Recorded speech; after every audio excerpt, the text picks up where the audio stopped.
ഈ ലോകത്തിനപ്പുറം ഒരു ജീവിതമുണ്ടെന്നും ആ ജീവിതത്തിനാണ് നമ്മൾ ഒരുങ്ങുന്നതെന്നും 1000 തവണ എത്രയാണ് അല്ലാഹു നമ്മളെ പഠിപ്പിച്ചുകൊണ്ടിരിക്കുന്നത്.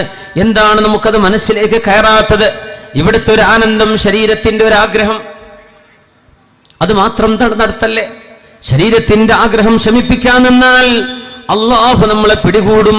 അവനെങ്ങാനും പിടികൂടിയാൽ ഒരാൾക്കും നമ്മളെ രക്ഷപ്പെടുത്താൻ കഴിയുകയില്ലല്ലോ. അല്ലാഹുവിന്റെ റസൂലിന്റെ സ്വഹാബിമാരിൽ 10 വയസ്സുള്ളൊരു ചെറുപ്പക്കാരനാണെന്ന് അബ്ദുല്ലാഹി ഇബ്നു സുബൈർ റളിയല്ലാഹു അൻഹു. 10 വയസ്സാണ് പ്രായം. നമ്മുടെ കൊച്ചുമക്കളിൽ വളണ്ടിയർമാരുണ്ട്, മദ്രസ വിദ്യാർത്ഥികളെ ഞാൻ കണ്ടു. ചെറിയ മക്കളുണ്ട് നമ്മുടെ വളണ്ടിയർമാർ. അവരൊക്കെ അല്ലാഹു നല്ല മക്കളാക്കി ഈ ഉമ്മത്തിന് ഖൈറായവരായി നല്ലൊരു യുവജനങ്ങളായി അല്ലാഹു വളർത്തിത്തരട്ടെ. അല്ലാഹുവിന്റെ ഹബീബിന്റെ മുമ്പിലേക്ക് മഹാനായ അബ്ദുല്ലാഹി ഇബ്നു സുബൈർ റളിയല്ലാഹു അൻഹു, അസ്മാ ബീവിന്റെ മോനാണത്. അസ്മാ ബീവിയുടെ മോനാണത്. നബി സല്ലല്ലാഹു അലൈഹി വസല്ലം തങ്ങൾ ഹിജ്റ പോകുമ്പോൾ നബി തങ്ങൾ ഒളിച്ചിരുന്ന ഗാർ സൗർ എന്ന് പറയുന്ന ഗുഹയിലേക്ക് നബി തങ്ങൾക്ക് ഭക്ഷണം കൊണ്ടുകൊടുക്കാൻ 3 ദിവസം നടന്ന പൂർണ്ണ ഗർഭിണിയായിരുന്നു വന്ന അസ്മാ റളിയല്ലാഹു അൻഹ. അന്ന് ഗർഭത്തിലിരുന്ന കുഞ്ഞാണ് അബ്ദുല്ലാഹി ഇബ്നു സുബൈർ റളിയല്ലാഹു അൻഹു.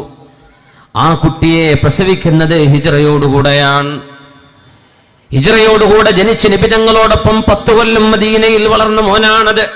റസൂലുള്ളാഹി സ്വല്ലല്ലാഹു അലൈഹി വസല്ലം തങ്ങൾ അന്നൊരിക്കൽ ഹിജാമ ചെയ്തപ്പോൾ, ഹിജാമ ശരീരത്തിലെ ദുഷിച്ച രക്തം എടുത്തു കളയുന്ന സുന്നത്തായ ഒരു ട്രീറ്റ്മെന്റ്, കൂലി കിട്ടുന്ന ഒരു ട്രീറ്റ്മെന്റ് നമ്മുടെ നാടുകളിലൊക്കെ ഇപ്പൊ യഥേഷ്ടമായി തുടങ്ങി. അൽഹംദുലില്ലാഹ്, വളരെ ട്രഡീഷണൽ ട്രീറ്റ്മെന്റ് ആണ്, പാരമ്പര്യമായ ഒരു ചികിത്സയാണത്. ശരീരത്തിലെ മോശപ്പെട്ട രക്തം ഒഴിവാക്കിയെടുക്കുന്ന, രക്തം കുത്തിയെടുക്കുന്ന ആ ഒരു രീതി ഹിജാമ എന്ന് നിബിധങ്ങളൊക്കെ ചെയ്തിട്ടുണ്ട്. ഹിജാമ അത് സുന്നത്താണെന്ന് കാണാൻ കഴിയും. അല്ലാഹുവിന്റെ ഹബീബ് എന്ന് ഹിജാമ ചെയ്തപ്പോൾ അബ്ദുല്ലാഹി ഇബ്നു സുബൈർ അവിടെയുണ്ട്. ഇബ്നു സുബൈറിനെ വിളിച്ചു നിബിധങ്ങൾ റളിയല്ലാഹു അൻഹു, ഇബ്നു സുബൈറേ, ഈ രക്തം ആരും കാണാത്തിടത്ത് കൊണ്ടുപോയി നിങ്ങൾ ഒഴിച്ചു കളയണം. സ്വഹീഹായ ഹദീസാണിത്, സ്വഹീഹായ ഹദീസ്. നിങ്ങൾ ഈ രക്തം ആരും കാണാത്തിടത്ത് കൊണ്ടുപോയി ഒഴിച്ചു കളയണം. ഇബ്നു സുബൈർ റളിയല്ലാഹു അൻഹു അത് ഒഴിക്കാൻ വേണ്ടി പോയി. മദീനയുടെ ഒരു ഊടുവഴികളിലൂടെ പോകുമ്പോ ഒരു കപ്പിൽ ഹബീബായ നബി തങ്ങളുടെ ആ പുണ്യമായ ശരീരത്തിൽ നിന്ന രക്തമാണത്. ഹബീബിന്റെ ദുഷിച്ച രക്തമില്ലല്ലോ, ഹബീബിന്റെ എല്ലാ രക്തവും പുണ്യമല്ലയോ? അവിടുത്തെ ശരീരം പുണ്യമാണ്, അവിടുത്തെ തലമുടിയും ശരീരത്തിലെ രോമങ്ങളും പുണ്യമാണ്, അവിടുത്തെ വിയർപ്പിന് സുഗന്ധമായിരുന്നുവല്ലോ. ആ ചെറിയ മോന്, 10 വയസ്സുള്ള മോൻ, അന്ന് ആരാരും കാണാത്തൊരു സ്ഥലത്തെത്തിയപ്പോൾ ആ രക്തം കുടിക്കുകയാണ് ഉണ്ടായത്. അല്ലാഹുവിന്റെ റസൂൽ അതറിഞ്ഞു. നബി തങ്ങൾ ആ മോൻ തിരിച്ചു വന്നപ്പോ ചോദിച്ചു, ഇബ്നു സുബൈറേ, എവിടെയാണ് നിങ്ങൾ ആ രക്തം കൊണ്ടുപോയി കളഞ്ഞത്? നബിയെ, ഞാൻ ആരും കാണാത്തിടത്തേക്ക് അത് ഒഴിച്ചു വെച്ചിട്ടുണ്ട് എന്ന് പറഞ്ഞപ്പോ ഫളഹിക റസൂലുള്ളാഹ്, നബി തങ്ങൾ അത് കേട്ടുകൊണ്ട് ചിരിച്ചു. നബി തങ്ങൾക്കറിയാമത് ഈ മോൻ കുടിക്കുകയാണ് ഉണ്ടായത്. അല്ലാഹുവിന്റെ ഹബീബ മോനോട് പറഞ്ഞു, മോനെ ഇബ്നു സുബൈറേ, വൈലുൽ ലക മിനന്നാസ് വവൈലുൽ ലിന്നാസി മിൻക ലാ തമസ്സകന്നാർ. ഇബ്നു സുബൈറേ, നിങ്ങൾ ജനങ്ങളിൽ നിന്ന് പരീക്ഷണം നേരിടേണ്ടി വരും. ജനങ്ങൾക്ക് നിങ്ങളിൽ നിന്ന് പരീക്ഷണം നേരിടേണ്ടിയും വരും. എന്നാൽ ലാ തമസ്സകന്നാർ, നിങ്ങളുടെ ശരീരം നരകം തൊടുകയില്ല. നിങ്ങളുടെ ശരീരത്തിന് ഇനി നരകമില്ല. ഹബീബിന്റെ ശരീരത്തിന്റെ ഭാഗമാണ്, ആ രക്തമാണ് അകത്തായത്. അത് പുണ്യമാണ്. ശറഇന്റെ കാഴ്ചപ്പാടിൽ പുണ്യകരമായൊരു കാര്യമാണിത്. എന്നാൽ നിബിധങ്ങൾ എന്റെ രക്തം കുടിക്കണമെന്ന് ആരോടും പറഞ്ഞതല്ല. സ്വഹാബിമാർ ആ സ്നേഹം പ്രകടിപ്പിച്ചു. സ്വഹാബിമാരാ സ്നേഹം പ്രകടിപ്പിച്ചത് അങ്ങനെ. നിബിധങ്ങൾ അതിനെ ശരിവെച്ചു. നിബിധങ്ങൾ അതിനെ കുറ്റം പറഞ്ഞിട്ടില്ല. ആരുടെയും രക്തം കുടിക്കണമെന്നല്ലേ പറഞ്ഞത്? ഹബീബിന്റേത് സ്വഹാബിമാർ ചെയ്തിട്ടുണ്ട്, അത് നിബിധങ്ങൾ അംഗീകരിച്ചിട്ടുമുണ്ട്. ഇസ്ലാമിക പ്രമാണങ്ങളിൽ അത് വ്യക്തമായി രേഖപ്പെട്ട് കിടക്കുന്നത് കാണാൻ കഴിയും. ദീനും അല്ലാഹുവിന്റെ റസൂലിനെയും ഇസ്ലാമിക പ്രമാണങ്ങളെയും മനസ്സിലാക്കുന്ന ആളുകൾക്ക് ഇത് മനസ്സിലാക്കാൻ പ്രയാസമില്ല.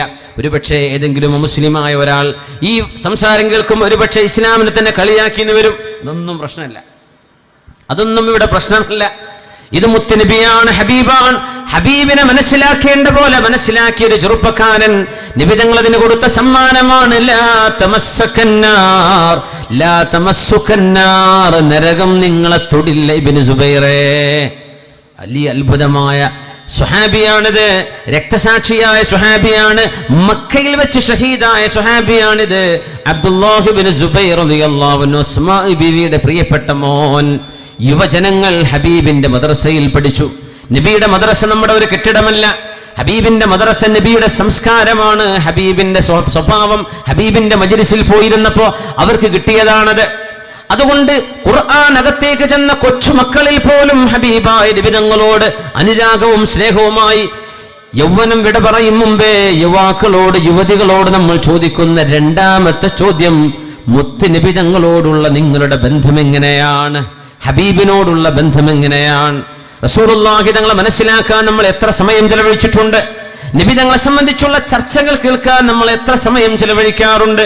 നമ്മുടെ ഒരു ജീവിതത്തിൽ, ഒരു ദിവസത്തിൽ നമ്മൾ വായിക്കുന്ന വാട്സപ്പ്, ഫേസ്ബുക്ക് ലൈനുകൾ, വരികൾ വായിച്ചെടുക്കാൻ എടുക്കുന്ന സമയങ്ങളിൽ എത്ര വരികൾ അല്ലാഹുവിന്റെ റസൂലിനെ മനസ്സിലാക്കാൻ നമ്മൾ എടുത്തിട്ടുണ്ട്? റബീഅത്ത് ഇബ്നു മാലിക് റളിയല്ലാഹു അൻഹു ഒരു സംഘത്തോടുകൂടെ ഹബീബിനെ കാണാൻ വരുന്നു സ്വല്ലല്ലാഹു അലൈഹി വസല്ലം. അവരൊരു നിവേദക സംഘമാണ്, മുത്തുനബി തങ്ങളെ കാണാൻ വന്നിരിക്കുന്നു. അല്ലാഹുവിന്റെ റസൂലിനോട് ആ വന്ന കൂട്ടത്തിൽ ഓരോരുത്തരും അവനവന്റെ ആവശ്യങ്ങൾ പറഞ്ഞു. ചിലർ പറഞ്ഞു, നബിയെ ഭക്ഷണമില്ല, ഞങ്ങൾക്ക് ഭക്ഷണം വേണം. നബി തങ്ങൾ കൊടുത്തു അവർക്ക് ഭക്ഷണം. ചിലർ പറഞ്ഞു, നബിയെ ഞങ്ങൾക്ക് കാശില്ല, ജീവിക്കാൻ പൈസ വേണം, പൈസ കൊടുത്തു. ചിലർ പറഞ്ഞു, നബിയെ ഞങ്ങൾക്ക് വസ്ത്രം വേണം, വസ്ത്രം കൊടുത്തു നബി തങ്ങൾ സ്വല്ലല്ലാഹു അലൈഹി വസല്ലം. അന്നേരം അല്ലാഹുവിന്റെ റസൂലിന്റെ മുമ്പിൽ ഹബീബിനെ സേവനം ചെയ്യാനായി നബി തങ്ങളുടെ ഖാദിമായി മാറിയിരിക്കുകയാണ് റബീഅത്ത് ഇബ്നു കഅബിൽ അസ്ലമി റളിയല്ലാഹു അൻഹു. അല്ലാഹുവിന്റെ റസൂലിനോട് കൂടെ വന്ന ഓരോരുത്തരും ഓരോന്ന് ചോദിച്ചു വാങ്ങിയപ്പോൾ ഈ സ്വഹാബി ഒന്നും വാങ്ങിച്ചിട്ടില്ല ഇതുവരെ. നബി തങ്ങളെ വിളിച്ചു, നബിയേ അങ്ങ് എന്റെ കൂടെ ഒന്ന് വരണം, എനിക്കൊരു സ്വകാര്യം അങ്ങയോട് പറയാനുണ്ട്. തങ്ങൾ പറഞ്ഞു, എന്താണ് റബിയ നിങ്ങൾക്ക് എന്നോട് ചോദിക്കാനുള്ളത്? നബിയെ ഓരോരുത്തരും ഓരോന്ന് അങ്ങയോട് ചോദിച്ചല്ലോ. ഇതൊരു യുവാവാൻ, ഒരു ചെറുപ്പക്കാരനാൻ. മുത്തുനബി തങ്ങളെ കണ്ടുമുട്ടുന്ന രംഗമൊന്ന് മനസ്സിൽ ഓർത്തു നോക്കുക. ഓരോരുത്തരും ദുന്യവിയായ വിഷയങ്ങളൊക്കെ പറഞ്ഞ കൂട്ടത്തിൽ മഹാനായ റബിയ തങ്ങൾ ചോദിക്കാൻ പോവുകയാണ് ഹബീബിനോടൊരു ചോദ്യം. യാ റസൂലല്ലാഹ്, അല്ലാഹുവിന്റെ റസൂലേ, ഞാനൊരു കാര്യം ചോദിച്ചോട്ടെ അങ്ങയോട്, എനിക്ക് അങ്ങ് വാങ്ങിച്ചു തരണം. അത് എന്താണ് വേണ്ടത് റബിയ? അസ്അലുക മുറാഫഖതക ഫിൽ ജന്ന, നാളെ സ്വർഗത്തിലേക്ക് വരുമ്പോൾ എനിക്ക് അങ്ങയുടെ കൂടെ കടക്കണം നബിയേ. നാളെ സ്വർഗത്തിലേക്ക് വരുമ്പോൾ എനിക്ക് അങ്ങ് കൂട്ടുവേണം നബിയേ. സ്വർഗത്തിൽ കടന്നാൽ മാത്രം പോരാ, അങ്ങയുടെ കൂടെ, അങ്ങയുടെ വീടിന്റെ അരികത്ത് എനിക്കൊരു വീട് വേണം നബിയേ.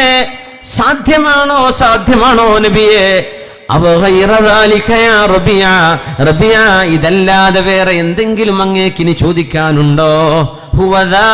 വേറെ ഒന്നും വേണ്ട നബിയേ. ഭക്ഷണം വേണ്ട, വസ്ത്രം വേണ്ട, മറ്റൊന്നും വേണ്ട. എന്റെ കൂട്ടുകാർ ചോദിച്ചതൊന്നുമല്ല എനിക്ക് വേണ്ടത്. എനിക്ക് വേണ്ടത് നാളെ അങ്ങയുടെ കൂടെ സ്വർഗത്തിൽ കൂടെ ഇരിക്കണം. സ്വർഗം വേണമെന്ന് മാത്രമല്ല ചോദിച്ചത്, അസ്അലുക മുറാഫഖതക ഫിൽ ജന്ന, നാളെ ഹബീബിന്റെ കൂടെ ഇരിക്കണം. നമ്മൾ എത്ര പേർ മനസ്സുകൊണ്ട് അങ്ങനെ ആഗ്രഹിച്ചു പോയിട്ടുണ്ട്? നാളെ ഹബീബിനെ കാണണം, ഹബീബിനെ ഒന്ന് കൈ കൊടുക്കണം. ദുനിയാവിൽ നമ്മൾ കണ്ടിട്ടില്ല. മുത്തുനബി ഞങ്ങൾക്ക് കൈ കൊടുത്തൊന്ന് സലാം പറയണം, ഹബീബിനോടൊന്ന് സംസാരിക്കണം. നാളെ അതിനൊരു അവസരം വേണം, ഒരു അപ്പോയിന്റ്മെന്റ് വേണം. അത് ചോദിക്കേണ്ടത് അല്ലാഹുവിനോട്. മുത്തുനബി തങ്ങളെ നാളെ കാണണം, ഹബീബിന്റെ കൂടെ സ്വർഗത്തിലെത്തണം എന്ന് നമ്മൾ എത്ര പേർ? ചെറുപ്പക്കാരോടാണ് എൻ്റെ ചോദ്യം, ചെറുപ്പക്കാരോടാണ് ചോദ്യം. എത്രയോ കളിക്കാർ, ഫുട്ബോളിന്റെ താരങ്ങൾ, ലോക്കൽ ഇന്റർനാഷണൽ ടീമുകളിലുള്ള താരങ്ങൾ, അവരുടെയൊക്കെ പേര് മണിമണിയായി നമ്മുടെ മക്കൾക്ക് പറയാൻ കഴിയും. മാഞ്ചസ്റ്റർ സിറ്റിയും മറ്റു എന്തെല്ലാം വേൾഡ് ഫുട്ബോൾ ക്ലബ്ബുകളുണ്ടോ, ഇതൊക്കെ മണിമണിയായി പറയാൻ കഴിയുന്ന നമ്മുടെ മക്കളോടാണ് ചോദിക്കുന്നത്, യുവജനങ്ങളോട്. ക്ലബ്ബുകൾ നടത്തുന്നവരും ടൂർണമെന്റ് നടത്തുന്നവരും ഹലാലായ രീതിയിൽ നിങ്ങൾ ചെയ്യുന്ന ഒരു നന്മയും തെറ്റാണെന്ന് പറയാൻ കഴിയില്ല. എന്നാൽ കൂട്ടത്തിൽ ഒരു ചോദ്യം, താൻ ഇഷ്ടപ്പെടുന്ന ഒരു ഫുട്ബോൾ പ്ലെയറിന്റെ കൂടെ ഇന്നൊരു ഫോട്ടോ എടുക്കാൻ ആഗ്രഹിക്കുന്ന ആളുകളുണ്ടാകും. താൻ ഇഷ്ടപ്പെടുന്ന ഒരു ആക്ടർ, ആക്ട്രസ് അല്ലെങ്കിൽ ഒരു സ്റ്റാർ, അവരുടെ കൂടെ ഇരുന്നൊരു സെൽഫി, ഇതൊക്കെ ആഗ്രഹിക്കുന്ന കൂട്ടത്തിൽ ഞാനൊന്ന് ചോദിച്ചോട്ടെ, അള്ളാഹുവിന്റെ റസൂലിന്റെ കൂടെ നിൽക്കണം നാളെ എന്ന് എത്ര ചെറുപ്പക്കാർ ആഗ്രഹിച്ചിട്ടുണ്ട്? എത്ര ചെറുപ്പക്കാരികൾ ആഗ്രഹിച്ചിട്ടുണ്ട്? സുമുഖരായ ആളുകളെ കാണുമ്പോൾ പിന്നാലെ പ്രേമം പറഞ്ഞു പോകുന്ന പെൺകുട്ടികളോടാണ് ചോദ്യം. ലോകത്തെ സുന്ദരന്മാരിൽ ഏറ്റവും വലിയ സുന്ദരനാണ് യൂസുഫ് നബിയെക്കാളും വലിയ സൗന്ദര്യമുണ്ട് അഷ്റഫുൽ ഖൽഖിന് സ്വല്ലല്ലാഹു അലൈഹി വസല്ലം. എന്റെ ഹബീബിനെ ഒന്ന് കാണണം. ഹബീബിന്റെ പുഞ്ചിരി കഅന്നമാ യതഹദ്ദറുൽ ജുമാൻ, അത് മുത്തുമണികളാണ്. ഹബീബിന്റെ വായിൽ നിന്ന് വരുന്ന വാക്കുകൾ അങ്ങനെയാണ്. ഹബീബിന്റെ വായക്കൊരു വെളിച്ചമുണ്ടായിരുന്നു, ഹബീബിന്റെ നെറ്റിത്തടത്തിൽ ഒരു ശോഭയുണ്ടായിരുന്നു എന്ന് നബിയെ പറ്റി കേൾക്കുമ്പോ ആ നബിയെ കാണണം എന്ന് കൊതിയുള്ളവർ എത്ര പേരുണ്ട്? ഇത് നമ്മൾ ഉത്തരം പറയണം. യൗവനം കഴിയും മുമ്പേ, യൗവനം വഴിമാറും മുമ്പേ നമ്മൾ ഉത്തരം കാണണം. എന്റെ റസൂലിനോടുള്ള ബന്ധം എത്രയാണ്? ഇത് രണ്ടുമില്ലാതെ ഈമാൻ പൂർത്തിയാവില്ലല്ലോ.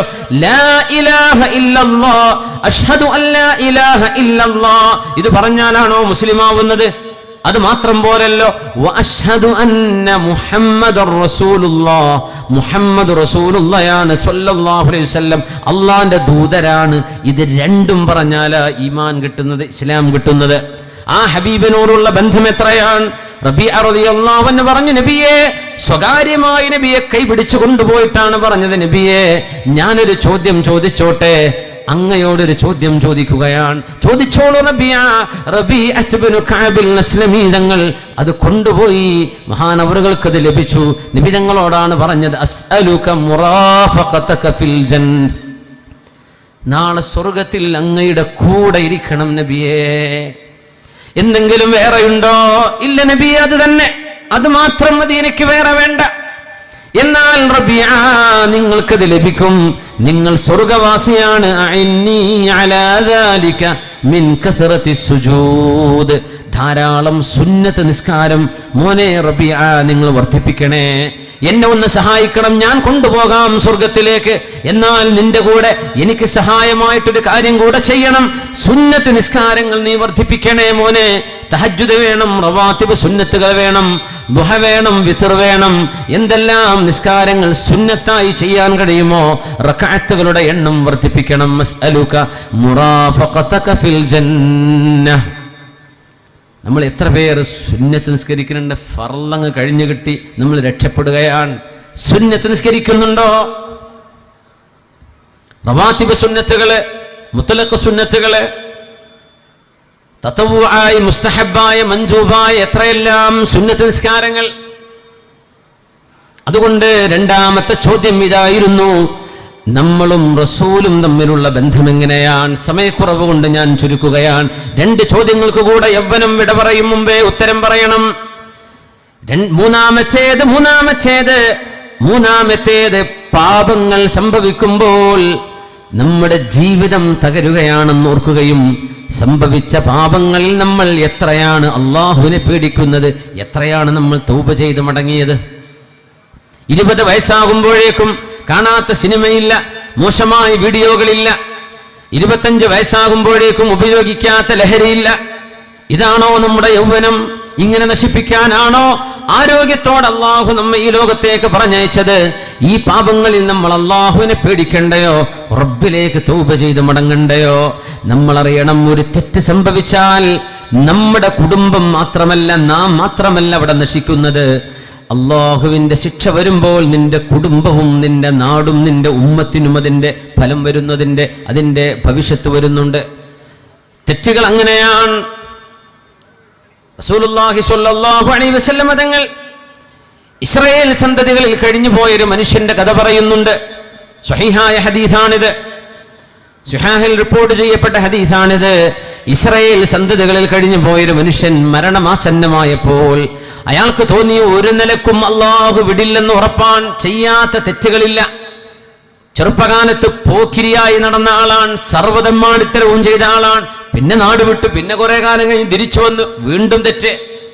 ആ മനുഷ്യൻ മരിക്കാൻ കിടക്കുമ്പോ മക്കളൊക്കെ വിളിച്ചു, മക്കളെ, ഞാൻ നിങ്ങൾക്ക് നല്ല വാപ്പയായിരുന്നു എന്ന് പറയാൻ എന്നെ കൊണ്ട് കഴിയില്ല. ആള് സമ്മതിക്കാണ്. മക്കളെ, വാപ്പാക്ക് വേണ്ടി ഒരു ഉപകാരം നിങ്ങൾ ചെയ്യണം.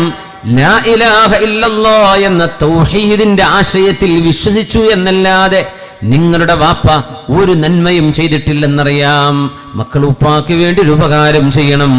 ഞാൻ മരിച്ചാൽ എൻ്റെ മയ്യത്ത് നിങ്ങൾ മുസ്ലിമീങ്ങൾ മറവ് ചെയ്യുന്ന പോലെ മറവല്ല ചെയ്യേണ്ടത്. പിന്നെ എന്ത് ചെയ്യണം? വാപ്പ ചെയ്ത വസിയത്ത് നമ്മുടെ നബിതങ്ങളുടെ മുമ്പ് കഴിഞ്ഞു പോയ സമുദായത്തിലാണിത്, നമ്മുടെ ശരീഅത്തിലല്ല. ആ മനുഷ്യൻ പറഞ്ഞു കൊടുത്തു മക്കളോട്, മക്കളെ, നിങ്ങളുടെ ഉപ്പയെ നിങ്ങൾ ശവദാഹം ചെയ്യണം, സംസ്കരിക്കണം, വിറക് കൊണ്ടുവന്ന് കത്തിച്ചു കളയണം, എന്നെ നിങ്ങൾ ശക്തമായ തീയിലിട്ട് കരിച്ചു കളയണം. ഉപ്പാ, ഞങ്ങൾ മക്കളെ കൊണ്ടത് ചെയ്യാൻ കഴിയില്ല, മക്കളെ നിങ്ങൾ ഉപ്പാക്ക് വേണ്ടി അതൊന്ന് ചെയ്തു തരണം. ഞാൻ മുഴുവൻ പറയട്ടെ, എന്നെ കത്തിച്ച് കത്തിച്ച് കത്തിച്ച് ഞാനൊരു ചാരമായി ഭസ്മമായി മാറിയാൽ അതൊരു പാത്രത്തിലാക്കി വെക്കുക. നല്ല കൊടുങ്കാറ്റടിക്കുന്ന ഒരു കാലത്ത് നിങ്ങൾ ഒരു പുഴയരികിലോ ഒരു കടലിന്റെ വക്കത്തോ ചെന്ന് എന്റെ ഭസ്മമായി കിടക്കുന്ന എന്റെ ശരീരം കത്തിയെരിഞ്ഞിട്ടത് കരിക്കട്ടയായി മാറിയ ആ പൊടി നിങ്ങൾ പൊടിച്ച് ആ കാറ്റിലങ്ങ് പറത്തിക്കളയണം. എന്തിനാണെന്ന് മക്കളെ അറിയോ? അള്ളാഹുവിന് എന്നെ കിട്ടാൻ പാടില്ല. നാളെ എങ്ങാനും അള്ളാഹു എന്നെ പിടിച്ചാൽ നാളെ രക്ഷപ്പെടുമെന്നൊരു പ്രതീക്ഷയുമില്ല. മക്കളെ അല്ലാഹു സുബ്ഹാനഹു വ തആല വാപ്പ ഈ പറഞ്ഞു നിർബന്ധിച്ചതിന്റെ പേരിൽ വിവരമില്ലാത്ത മക്കള് വാപ്പ പറഞ്ഞ പോലെ ചെയ്യുകയും ചെയ്തു. അങ്ങനെ വസിയത്തുണ്ടായാൽ പോലും ചെയ്യാൻ പാടില്ലെന്നാണ് ശറഇന്റെ നിയമമാണ് നടപ്പാക്കേണ്ടത്. പക്ഷെ ആ മക്കള് ഇസ്രായേൽ സന്തതികൾ കഴിഞ്ഞ സംഭവമാണ്, നമ്മുടെ നബിതങ്ങളുടെ കാലത്തല്ല, അതിന്റെ ശേഷവുമല്ല, അതിന്റെ മുമ്പാണ് മക്കൾ ഉപ്പയെ കത്തിച്ചു കളഞ്ഞു, ദഹിപ്പിച്ചു കളഞ്ഞു.